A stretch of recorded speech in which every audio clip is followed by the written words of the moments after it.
Bismillahirrahmanirrahim. Rasulullah Shallallahu Alaihi Wasallam telah bersabda, umatku akan mengalami banyak fitnah.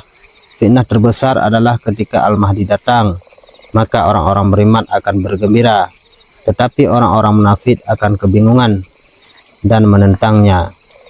Hadis riwayat Ibnu Majah dan Al-Hakim. Al-Quran juga telah memperingatkan, yang artinya, dan peliharalah dirimu dari fitnah yang tidak hanya menimpa orang-orang yang zalim saja di antara kamu. Ketahuilah bahwa Allah amat keras siksaannya. Quran surat Al-Anfal ayat 25. Imam Ibnu Katsir dalam Al-Bidayah wan Nihayah menjelaskan bahwa fitnah akhir zaman akan menguji iman setiap orang, pemisahan antara yang tulus dan yang pura-pura. Imam Nawawi dalam Syarah Muslim juga menekankan bahwa kemunculan Al-Mahdi adalah bagian dari janji Allah untuk mengangkat kembali panji keadilan. Hari ini kita hidup di zaman yang disebut oleh para ulama salaf sebagai zaman ghuraba ad-saniyah, masa keterasingan kedua Islam. Nabi Shallallahu Alaihi Wasallam bersabda, Islam akan kembali asing seperti awalnya, maka beruntunglah orang-orang yang asing. Hadis riwayat Muslim. Keadaan dunia penuh kebingungan. Kebenaran dibungkus kebatilan, kebatilan dihias menjadi kebenaran.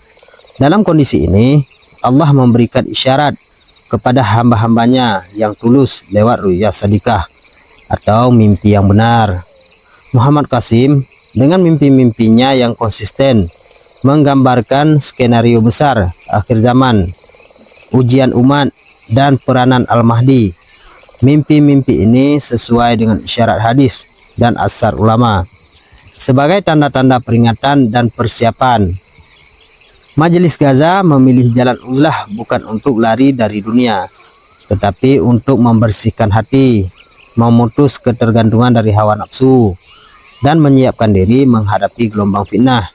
Ini sejalan dengan pesan Imam Al-Ghazali dalam Ayyuhal Walad, bahwa kemenangan di hadapan Allah tidak diukur dari banyaknya harta dan pengikut, tetapi dari hati yang bersih, tauhid yang murni, dan amal yang ikhlas. Jika Al-Mahdi datang, menurut penjelasan Syekh Nawawi Al-Bantani dalam Nihayatuz Zain, hanya mereka yang hatinya telah dibersihkan dari penyakit ria, sombong, dan cinta dunia yang akan mengenali dan mendukungnya.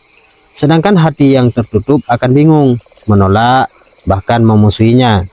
Maka uzlah kita ini meski berat adalah latihan pengasingan diri dari kebisingan fitnah, agar kelak tidak menjadi orang yang menentang kebenaran hanya karena hati yang gelap. Kita mempersiapkan diri bukan dengan senjata semata, tapi dengan hati yang teguh, akidah yang lurus, dan jiwa yang siap menyambut janji Allah.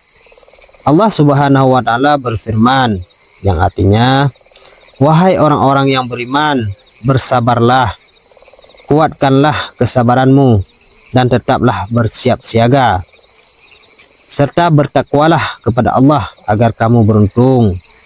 Quran surat Ali Imran.